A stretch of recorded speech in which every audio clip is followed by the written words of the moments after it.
যে কোনো নেশাই মানুষের জন্য বিপদ ডেকে আনে, সেটা মাদকের হোক কিংবা টিকটকের। এবার টিকটকের নেশাই যেন কাল হলো আওয়ামী লীগ নেত্রী শিউলি বেগমের জন্য। থানার সামনে নেচে গিয়ে টিকটক ভিডিও বানিয়ে আলোচনায় আসা ওই নেত্রীকে আটক করেছে পুলিশ।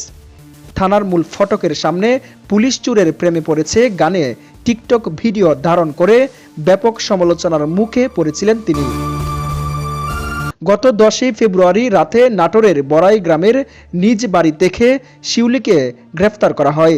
শিউলি খাতুন নাটোর জেলা শ্রমিক লীগের মহিলা বিষয়ক সম্পাদক এবং বড়াইগ্রাম পৌরসভার 4 নম্বর ওয়ার্ড আওয়ামী লীগের সহ সভাপতি।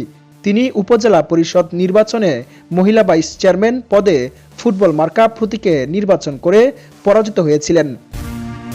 জানা গেছে থানার কম্পাউন্ডের ভিতর মূল ফটকের সামনে নেচে গিয়ে টিকটক ভিডিও বানান বড়াইগ্রাম পৌরসভার 4 নং ওয়ার্ড আওয়ামী লীগের সহ সভাপতি শিউলি বেগম। পরে সেটি সামাজিক যোগাযোগ মাধ্যমে ছড়িয়ে পড়লে সৃষ্টি হয় ব্যাপক সমালোচনা। পরের রাতেই অভিযান চালিয়ে নিজ বাড়ি থেকে শিউলিকে গ্রেফতার করা হয়। এদিকে সেই ভিডিও সোশ্যাল মিডিয়ায় ছড়িয়ে পড়লে তা বিভিন্ন মহলের লোকজনের মাঝে ক্ষোভের সৃষ্টি করে।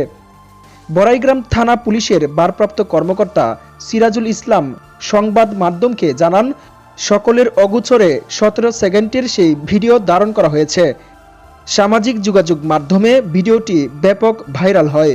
এরপর জানতে পেরে নাশকতার মামলায় ওই নেত্রীকে গ্রেফতার দেখিয়ে আদালতে পাঠানো হয়েছে।